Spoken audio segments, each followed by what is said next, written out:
रेगिस्तान की दोपहर हमेशा बेरहम होती है, लेकिन उस दिन सूरज कुछ ज्यादा ही क्रूर था। वो आदमी कई घंटों से चल रहा था। उसका नाम मौरो प्रॉस्पेरी था, एक अनुभवी एथलीट जो दुनिया की सबसे कठिन रेसों में से एक मैराथन दे सैबल्स में हिस्सा लेने सहारा रेगिस्तान आया था। सैकड़ों किलोमीटर की ये रेस धैर्य, ताकत और हिम्मत की परीक्षा होती है।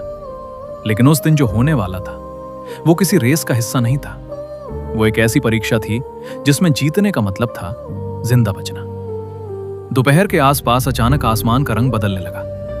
दूर से उठती हुई रेत की दीवार तेजी से उनकी तरफ बढ़ रही थी। कुछ ही मिनटों में भयंकर रेत का तूफान शुरू हो गया। हवा इतनी तेज थी कि सांस लेना मुश्किल हो गया। चारों तरफ बस उड़ती हुई रेत और कुछ भी दिखाई नहीं दे रहा था। मौरो ने अपने चेहरे को ढक लिया और इंतजार करने लगा कि तूफान रुक जाए। लेकिन तूफान कई घंटों तक चलता रहा। जब आखिरकार हवा शांत हुई, उसने चारों तरफ देखा। रेगिस्तान, अंतहीन, खाली, और वो पूरी तरह अकेला था। रेस के बाकी लोग, रास्ते के निशान, चेक पॉइंट, सब गायब थे। शुरुआत में उसने सोचा कि वो बस थोड़ा भटक गया है। उसने कंपास निकाला और उसी दिशा में चलना शुरू किया जिस दिशा में उसे लगता था कि रेस का रास्ता होगा। लेकिन सहारा रेगिस्तान मजाक नहीं करता। हर टीला दूसरे जैसा दिखता है, हर दिशा एक जैसी लगती है।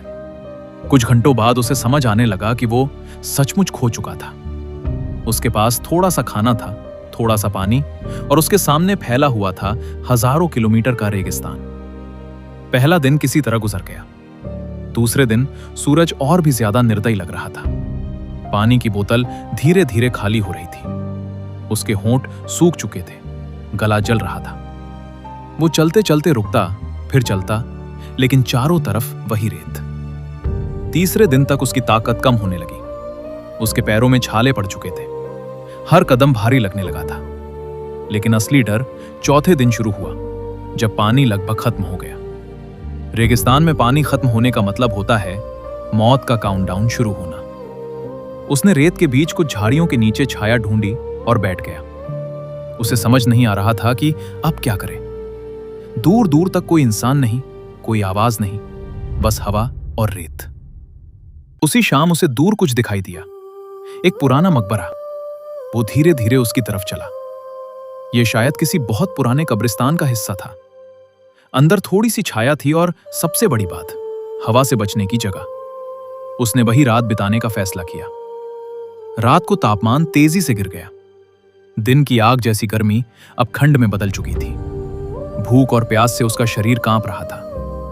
अगले दिन उसने आसपास तलाश शुरू की। उसे कुछ चमगादड़ दिखाई दिए जो उस मकबरे में रहते थे। वो जानता था कि यह सुनने में भयानक लगेगा, लेकिन उसके पास कोई और विकल्प नहीं था। उसने एक चमगादड़ पकड़ लिया और उसे खा लिया। वो जिंदगी और मौत के बीच खड़ा था, और अब हर चीज सिर्फ जिंदा रहने के लिए थी। दिन गुजरते गए। 5वां दिन, 6ठा दिन, 7वां दिन। उसका शरीर कमजोर होता जा रहा था। कई बार उसे लगता कि वो किसी को देख रहा है, जैसे कोई दूर खड़ा है, जैसे कहीं पानी चमक रहा है। लेकिन हर बार वो सिर्फ मृग तृष्णा निकलती। रेगिस्तान इंसान के दिमाग से खेलता है। एक दिन उसने दूर एक विमान की आवाज सुनी। उसने पूरी ताकत से हाथ हिलाए, चिल्लाया, लेकिन विमान बहुत दूर था। वो चला गया। उस पल उसे पहली बार लगा कि शायद अब कोई उसे कभी नहीं ढूंढ पाएगा। 8वें और 9वें दिन तक वो इतनी कमजोर हो चुका था कि कई बार गिर जाता था, फिर रुकता, फिर चलता, क्योंकि उसे पता था अगर वो रुक गया तो शायद फिर कभी नहीं उठ पाएगा। 10वें दिन उसने एक फैसला किया।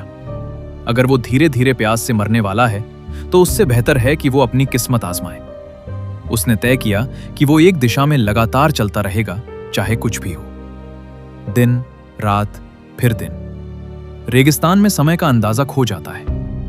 12वें दिन तक उसके जूते लगभग टूट चुके थे। उसके पैर खून से भर गए थे। सूरज की गर्मी ने उसकी त्वचा जला दी थी। लेकिन उसी दिन दूर उसे कुछ अलग दिखाई दिया। रेत के बीच काले रंग के छोटे छोटे धब्बे। पहले उसे लगा कि यह फिर कोई भ्रम है, लेकिन जब वो करीब पहुंचा तो उसने देखा बकरियां। और जहां बकरियां होती हैं, वहां इंसान भी होते हैं। उसने आखिरी ताकत जुटाई और आगे बढ़ा।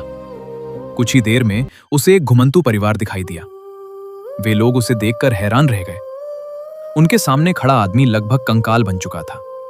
चेहरा धूप से जला हुआ, होठ फटे हुए, आंखें अंदर धसी हुई, लेकिन वो जिंदा था। उन्होंने उसे पानी दिया, खाना दिया और उसकी जान बचा ली। जब बाद में उसकी कहानी दुनिया के सामने आई तो लोगों को पता चला कि वो आदमी सहारा रेगिस्तान में 15 दिन तक अकेला जिंदा रहा था। वो लगभग 300 किलोमीटर तक भटक चुका था। डॉक्टरों का कहना था कि उसका बच जाना लगभग चमत्कार था। लेकिन मौरो प्रॉस्पेरी ने बाद में एक बात कही थी, रेगिस्तान में असली लड़ाई शरीर की नहीं, दिमाग की होती है। जिस दिन आप उम्मीद छोड़ देते हैं, उसी दिन आप हार जाते हैं।